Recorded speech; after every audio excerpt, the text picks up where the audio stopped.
how to restore progress in Rodeo Stampede. So if you go ahead and directly open the game itself, it's gonna show that it pretty much technically logs into your play games. As you can see over there, it says progress saved by play game. So technically, if you want to go ahead and move your progress to maybe a different device, make sure you are signed in into a play games account.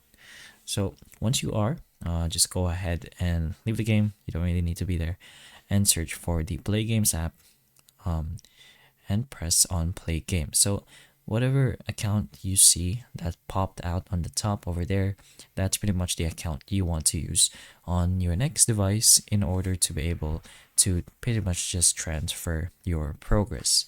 So again, make use of the Play Games app or the Play Games account in Rodeo Stampede, and you should be able to transfer or restore your progress in this game.